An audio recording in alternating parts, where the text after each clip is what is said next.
Good morning students.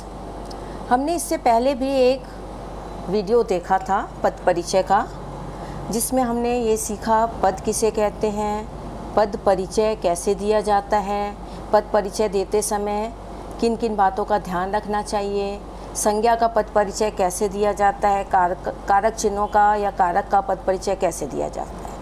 आज हम एक नए उपविषय के बारे में पढ़ते हैं। अब सर्वनाम का पद परिचय कैसे दिया जाता है।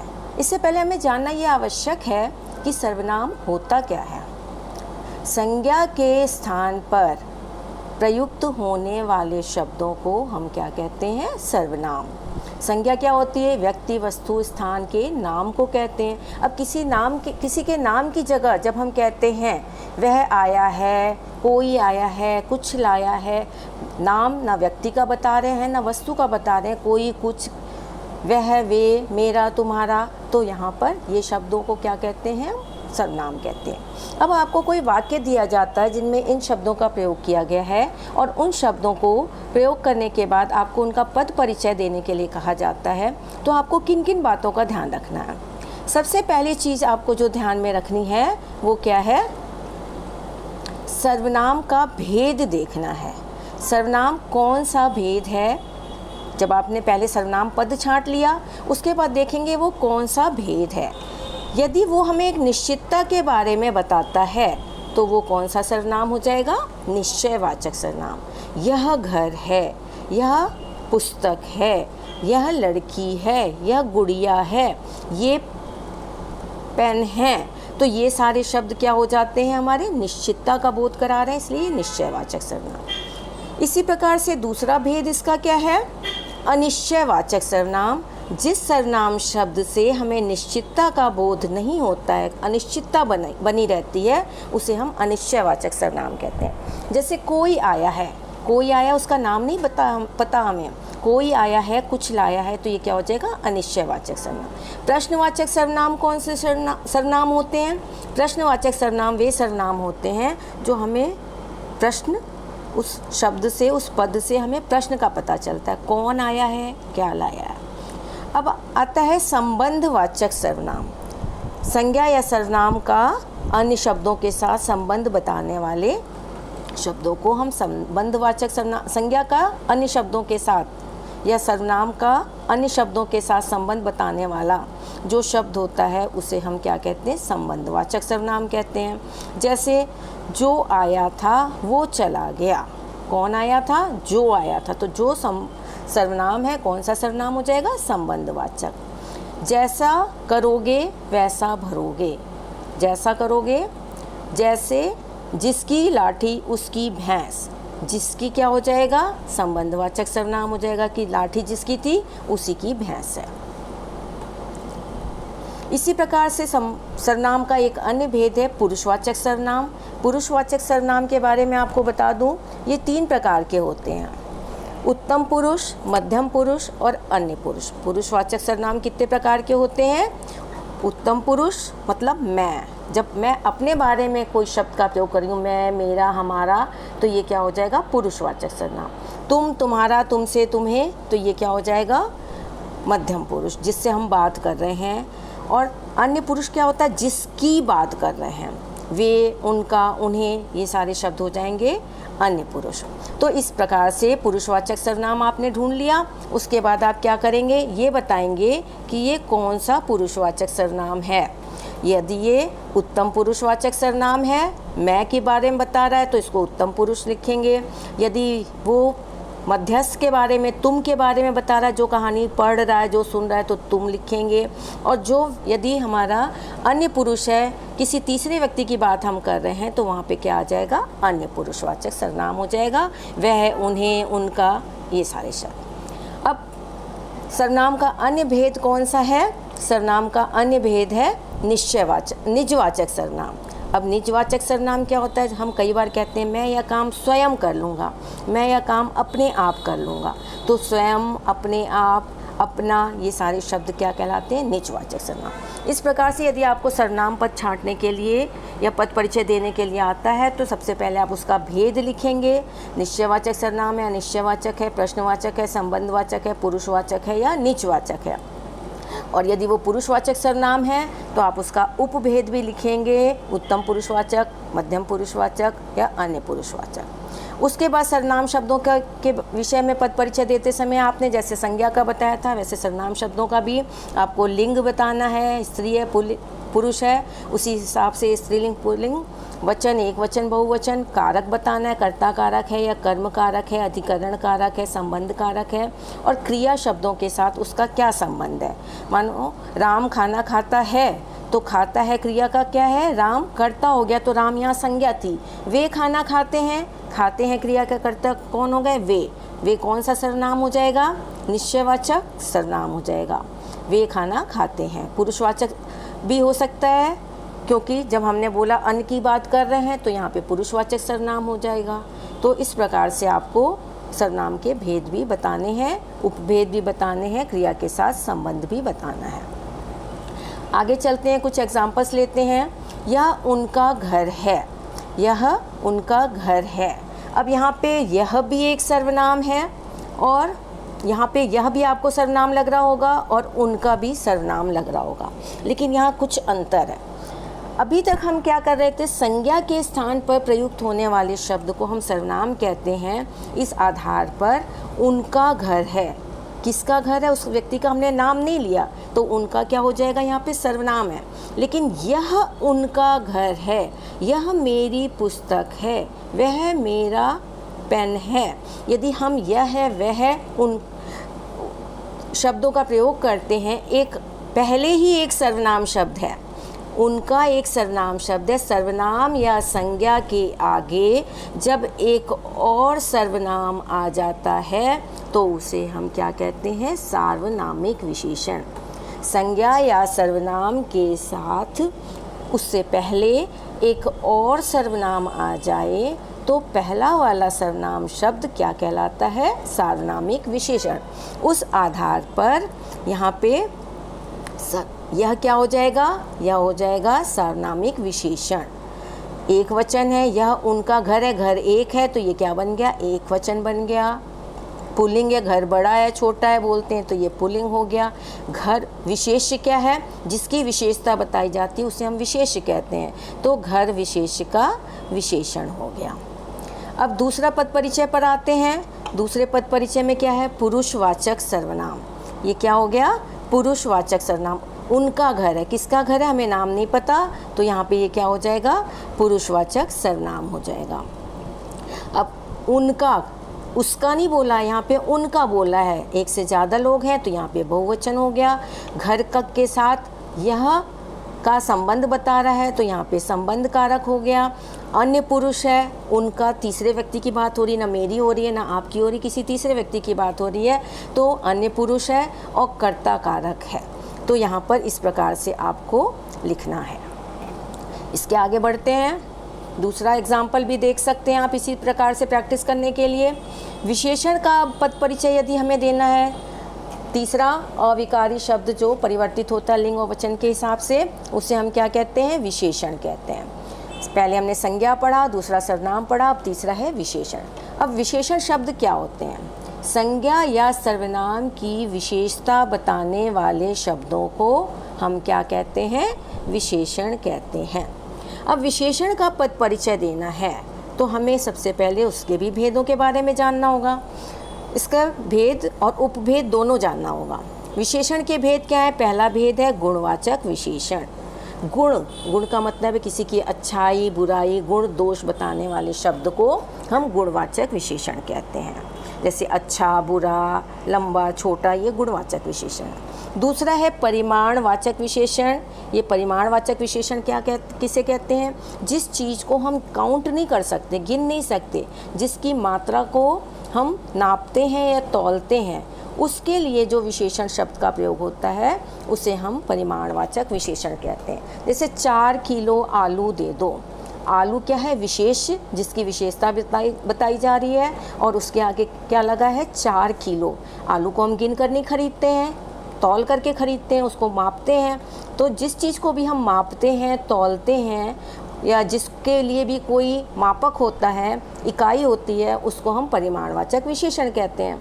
तो यहाँ पर अब दो प्रकार के परिमाणवाचक विशेषण होते हैं, निश्चित परिमाणवाचक और अनिश्चित परिमाणवाचक। निश्चित परिमाणवाचक विशेषण कौन से विशेषण होते हैं? जिस विशेषण शब्द से हमें ये पता चले, निश्चित मात्रा का पता चले, जैसे 4 किलो आलू, तो क्या हो जाएगा? ये निश्चित परिमाणवाचक। लेकिन जब हम कह रहे हैं मुझे थोड़ी चीनी दे दो, थोड़ी चीनी, चीनी को हम काउंट करके नहीं देते हैं, चीनी को हम नाप तौल करके नहीं दे रहे, हमने थोड़ी चीनी मांगी, वो 4 दाने भी हो सकती है, 10 दाने भी हो सकती है, तो अनिश्चित परिमाणवाचक विशेषण वो हो जाएगी थोड़ी चीनी, ज़्यादा चीनी। तो इस प्रकार से आपको मुझे थोड़ा कपड़ा दे दो, तो जिस चीज़ को हम काउंट नहीं कर सकते, गिन नहीं सकते और उसकी निश्चितता का भी बोध नहीं है, उसे अनिश्चित परिमाणवाचक कहते हैं। नेक्स्ट पे आते हैं हम संख्यावाचक। पहला गुणवाचक था जिसमें गुण दोष के बारे में पता चलता है, परिमाणवाचक में हमें मात्रा का पता चलता है। अब तीसरा विशेषण का प्रकार है संख्यावाचक विशेषण। अब संख्यावाचक विशेषण क्या होता है? संख्यावाचक विशेषण जिन शब्दों को, जिन पदों को हम काउंट करते हैं, गिन सकते हैं, उसको हम संख्यावाचक विशेषण कहते हैं। जैसे 4 रोटी, 2 पेन, तो ये क्या हो गई? निश्चित संख्या बता रही है, तो इसका उपभेद क्या हो जाएगा? निश्चित संख्यावाचक विशेषण। लेकिन जब हमने कहा मुझे थोड़े पेन दे दो, मुझे कुछ केले दे दो, तो केले को तो हम काउंट करके खरीदते हैं, तो हम यहाँ पे क्या हो जाएगा? ये अनिश्चित संख्यावाचक हो जाएगा। हमने कहा कुछ केले दे दो, थोड़े केले दे दो, थोड़े पेन दे दो, तो यहाँ पे क्या हो जाएगा? थोड़े कंचे दे दो, तो इसको हमने काउंट किया था, तो काउंट करने वाली चीज़ है, तो इसलिए इसको हम अनिश्चित संख्यावाचक कहेंगे। यदि हम इसे काउंट नहीं कर सकते, मापने वाली चीज़ होती, तो वो अनिश्चित परिमाणवाचक या निश्चित परिमाणवाचक हो जाता। अब विशेषण का चौथा भेद है संकेतवाचक या सार्वनामिक विशेषण। अभी आपको मैंने पिछले उदाहरण में बताया, जब सर्वनाम के आगे एक और सर्वनाम आ जाता है या संज्ञा के आगे एक और सर्वनाम आ जाता है, तो उसे हम क्या कहते हैं? सार्वनामिक विशेषण। उसे हम क्या कहते हैं? सार्वनामिक विशेषण। यह मेरा घर है, मेरा घर की विशेषता, घर के आगे सर्वनाम क्या लगा हुआ है? मेरा। यह मेरा घर है, तो यहाँ पे यह क्या हो गया? घर की विशेषता बता रहा है, मेरे की विशेषता बता रहा है, तो यहाँ पे क्या हो जाएगा? सार्वनामिक विशेषण। अब विशेषण में भी आपको लिंग बताना है, वचन बताना है, कारक बताना है, और उसके आगे आपको विशेष्य भी बताना होता है। जिस चीज़ के बारे में, अच्छी लड़की है, तो लड़की क्या हो गई? विशेष्य हो गई, और अच्छी क्या हो जाएगा? विशेषण हो जाएगा, गुणवाचक विशेषण हो जाएगा। अब विशेषण के साथ आपको लिंग और वचन भी बताना है। रमन पहली कक्षा में पढ़ता है। अब पहली क्या है? पहली हमें क्या बता रहा है? संख्या बता रहा है, पहली, दूसरी, तीसरी, तो ये संख्यावाचक विशेषण हो गया। अब निश्चित संख्या बता रहा है, पहली, दूसरी, तीसरी, तो ये निश्चित संख्यावाचक विशेषण हो गया। पहली कक्षा, कक्षा स्त्रीलिंग है, तो इसका विशेषण भी स्त्रीलिंग होगा, तो ये संख्यावाचक विशेषण होने के साथ साथ स्त्रीलिंग भी है। एक वचन है, पढ़ता है, एक कक्षा में पढ़ता है, तो एक वचन है। कक्षा में, कर्ता ने कर्म को करण से संप्रदान को के लिए अपादान से संबंध काके की अधिकरण में पेपर, अधिकरण की विभक्ति चिन्ह क्या है? में पेपर, तो यहाँ पर क्या आ जाएगा? अधिकरण कारक। किस चीज़ का विशेषण है? पहली शब्द कक्षा विशेष का विशेषण है, तो यहाँ पर हमने लिख दिया कक्षा विशेष का विशेषण। अब इसके आगे बढ़ते हैं। यह पुस्तक मोहन की है। पुस्तक संज्ञा है। अब मैंने बोला संज्ञा या सर्वनाम के पहले एक और सर्वनाम आ जाता है, तो उसे हम सार्वनामिक विशेषण कहते हैं। अब यहाँ पे पुस्तक क्या है? संज्ञा है। मोहन क्या है? संज्ञा है। अब इस संज्ञा के पहले एक और सर्वनाम आ गया, जबकि हम सर्वनाम का प्रयोग कब करते हैं? संज्ञा के स्थान पर करते हैं, लेकिन जब संज्ञा या सर्वनाम के पहले एक और सर्वनाम आ जाता है, तो उसे हम क्या कहते हैं? उसे हम कहते हैं सार्वनामिक विशेषण। उसे हम क्या कहते हैं? सार्वनामिक विशेषण। अब यह पुस्तक स्त्री है, तो इसलिए यह जो विशेषण शब्द है विशेष्य के अनुसार चलता है। स्त्री है, पुस्तक को हम कहते हैं बड़ी है, छोटी है, अच्छी है, बुरी है, तो ये क्या हो जाएगा? स्त्रीलिंग हो गया। पुस्तक एक है, तो ये एक वचन हो गया। और पुस्तक विशेष्य है, क्योंकि विशेषण जो है विशेष्य की विशेषता बताता है, तो ये पुस्तक विशेष्य का विशेषण हो गया। तो इस प्रकार से आपको विशेषण का पद परिचय देना है। आदित्य बहुत शैतान लड़का है। अब हमें आदित्य के बारे में देखना है कि वो कैसा लड़का है, शैतान लड़का है। तो अब यहाँ पर हमें इसको प्रविशेषण शब्द के बारे में भी अब हम एक नई चीज़ पढ़ेंगे।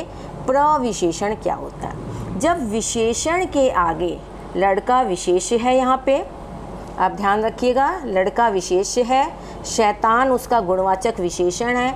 अब शैतान के आगे, विशेषण के आगे जब एक और विशेषण लग जाता है तो उसे हम क्या कहते हैं? प्रविशेषण कहते हैं। तो यहाँ क्या कह रहे हैं? बहुत क्या शब्द है? प्रविशेषण। विशेषण की भी विशेषता बताने वाले शब्द को प्रविशेषण कहते हैं। अब शैतान लड़का, लड़का है तो ये यहाँ पे क्या हो जाएगा? लड़का है तो ये पुल्लिंग हो जाएगा, हमने इसको पुल्लिंग लिखा। अब ये एक लड़का है तो एक वचन हो जाएगा। आदित्य बहुत शैतान लड़का है, यहाँ शैतान का विशेषण है। ये कर्म कारक कैसे है? लड़के के बारे में बता रहे हैं, लड़के के ऊपर कर्म हो रहा है कि यह बहुत शैतानी करने वाला है, तो ये कौन सा कारक हो गया? कर्म कारक हो गया। और शैतान विशेष का, लड़का विशेष का विशेषण क्या हो जाएगा? शैतान। और शैतान विशेषण का प्रविशेषण क्या हो जाएगा? बहुत। अगला विशेषण है गुणवाचक विशेषण शैतान। शैतान क्या है? लड़का विशेष की विशेषता बता रहा है, तो ये गुणवाचक विशेषण है, गुण बता रहा है उसका। लड़का पुल्लिंग है तो ये पुल्लिंग हो जाएगा। कर्म कारक है क्योंकि कौन शैतान है? लड़का शैतान है, लड़के के ऊपर कर्म हो रहा है। लड़का विशेष का विशेषण है। तो इस प्रकार से आपको विशेषण का पद परिचय बताया गया है। अब हमें क्रिया का पद परिचय कैसे देना है? क्रिया का पद परिचय भी ठीक उसी प्रकार से देना है जैसे अन्य 3 विकारी शब्दों का हमने पद परिचय दिया है। जैसे कि सबसे पहले जानिए क्रिया क्या होती है। जिस शब्द से किसी कार्य के करने या होने का पता चलता है, कार्य अपने आप हो रहा है या हम कार्य कर रहे हैं, उसे हम क्या कहते हैं? उसे हम क्रिया कहते हैं। अब क्रिया का पद परिचय देते समय खाना पीना, सोना, उठना, जागना, गिरना, चलना, ये सारी क्रियापद हैं। अब इनका पद परिचय देने के लिए भी हमें इसके भेद के बारे में ध्यान रखना है। इसके भेद आपको पहली वर्कशीट जो आई थी उस वर्कशीट में भी आपको क्रिया के भेद बताए जा चुके हैं, सकर्मक क्रिया और अकर्मक क्रिया। जिसमें क्या किसे किसको का जवाब मिलता है वो सकर्मक क्रिया होती है। जिसमें इनका जवाब नहीं होता है, क्रिया से प्रश्न करने पर जवाब नहीं मिलता है, उसे हम अकर्मक क्रिया कहते हैं। एक कर्मक क्रिया और द्विकर्मक क्रिया भी आपने पढ़ी है, जहाँ पर एक कर्म होता है, एक ही क्रिया होती है, एक ही कार्य किया जाता है, उसे सकर्मक एक कर्मक क्रिया कहते हैं। जहाँ क्रिया के अलावा एक और कर्म, 2 कर्म होते हैं, वहाँ पे हम द्विकर्मक क्रिया कहते हैं। इसी आधार पे आपको इसके भेद बताने हैं क्रिया के, कि कौन सा भेद है। आपको ये बताना है कि ये अकर्मक क्रिया है या सकर्मक क्रिया है। किसी भी क्रिया से आप प्रश्न करेंगे, क्रिया का से क्या किसे किसको जवाब मिल गया तो सकर्मक, जवाब नहीं मिला तो अकर्मक क्रिया है। क्रिया का लिंग भी आपको बताना है, क्रिया का वचन भी बताना है। इस तरीके से आप समझ लीजिए कि आपको हर पद परिचय में, विकारी शब्दों के पद परिचय में लिंग वचन तो आपको सब में बताना है, भेद बताना है। क्रिया में क्या खास करना होता है, हमें धातु भी बताना है। जैसे पढ़ना पढ़ धातु से बना है, लिखना लिख धातु से बना है, चलना चल धातु से बना है, तो आपको धातु भी बताना है। क्रिया में आपको काल भी बताना है और कर्ता का संकेत, उस क्रिया को करने वाला कौन सा व्यक्ति है उसकी क्रिया का संकेत भी आपको करना है। एग्जाम्पल लेते हैं कुछ। पूनम निबंध लिखती है। पूनम निबंध लिखती है। अब हमने इससे लिखती है क्रिया का एक पद है, इससे हम प्रश्न करते हैं पूनम क्या लिखती है? पूनम निबंध लिखती है। पूनम किसे लिखती है? निबंध को लिखती है। पूनम किसको लिखती है? पूनम निबंध को लिखती है। जब तीनों हमें जवाब मिल रहे हैं तो ये क्या हो गई? हमारी सकर्मक क्रिया। लिखती है स्त्रीलिंग है, एक वचन है, लिख धातु है और वर्तमान में काम हो रहा है तो वर्तमान काल है। और कर्ता कौन है इसका? कर्ता इसकी पूनम है। तो इस प्रकार से लिखती है का पद परिचय हो गया। बच्चे रोज़ स्कूल जाते हैं। यहाँ जाते हैं क्या है? क्रियापद है। अब बच्चे रोज़ क्या जाते हैं, हमने इससे प्रश्न किया, बच्चे क्या जाते हैं, जवाब नहीं मिलेगा इस प्रश्न से क्योंकि प्रश्न ही बेतुका लग रहा है। बच्चे किसे जाते हैं, बच्चे किसको जाते हैं, तीनों का जवाब हमें नहीं मिल रहा है, तो ये हमारी कौन सी क्रिया हो जाएगी, अकर्मक क्रिया हो जाएगी। अब बच्चे पुल्लिंग है शब्द, तो बच्चे यहाँ पे पुल्लिंग हो जाएंगे। एक बच्चा नहीं, कई सारे बच्चे हैं तो बहुवचन हो जाएगा। धातु क्या है, जाते का जा धातु बन गई, जा हो गया। वर्तमान, बच्चे रोज़ स्कूल जाते हैं, इस समय जा नहीं रहे हैं लेकिन जाते हैं वर्तमान काल में, तो यहाँ पे क्या हो जाएगा, आपका वर्तमान काल हो जाएगा। और इस क्रिया के कर्ता कौन है, बच्चे, तो यहाँ पे आपको कर्ता बच्चे लिखना है। रोहित सो रहा है। अब यहाँ पे देखिए आप, रोहित सो रहा है, सोने के लिए वो कोई मेहनत नहीं कर रहा है, वो अपने आप ही सो रहा है। अब हमने इससे प्रश्न किया कि रोहित क्या सो रहा है, जवाब नहीं मिलेगा। किसे सो रहा है, जवाब नहीं मिलेगा। किसको सो रहा है, जवाब नहीं मिलेगा, क्योंकि ये प्रश्न ही नहीं बन रहा है। तो यहाँ पर हम इसे क्या कहेंगे, ये अकर्मक क्रिया है, क्योंकि इसमें कोई भी कर्म नहीं हो रहा है। रोहित एक व्यक्ति है तो एक वचन, रोहित लड़का है तो पुल्लिंग, वर्तमान काल में सो रहा है इसलिए वर्तमान काल की क्रिया। और इसका कर्ता क्या है, सो रहा है, किसके ऊपर असर पड़ रहा है, रोहित के ऊपर। जिसके ऊपर असर पड़ता है तो कर्तृवाच्य होता है। यदि कर्ता के ऊपर असर पड़ता है तो कर्तृवाच्य होता है। यदि कर्म क्या, वाक्य की क्रिया का असर कर्म पर होता है, तो जैसे मैंने खीर खाई तो क्या चीज़ खत्म हुई, खीर। मैंने पानी पिया, क्या खत्म हुआ, पानी। तो जब कर्म के ऊपर प्रभाव पड़ता है तो वहाँ कर्मवाच्य, जब कर्ता के ऊपर प्रभाव पड़ता है तो कर्तृवाच्य, और जब भाव के ऊपर प्रभाव पड़ता है तो भाववाच्य होता है। और इसकी पहचान के लिए हमें कर्तृवाच्य जब होता है तो ने आता है, कर्मवाच्य में को आता है, के द्वारा आता है, और भाववाच्य में से आता है। लेकिन ये वाच्य वाला टॉपिक अभी आपने नहीं पढ़ा, इसलिए इसके डिटेल में जाने की आवश्यकता नहीं है। आप इसके लिए केवल काल बताएंगे, क्रिया का भेद बताएंगे, वचन बताएंगे, लिंग बताएंगे, और कर्ता कारक कौन है ये बताएंगे। तो इस प्रकार से आपका पद परिचय का टॉपिक में अब विकारी शब्द कंप्लीट हो गए हैं। अब आगे हम पढ़ेंगे अविकारी शब्दों का पद परिचय।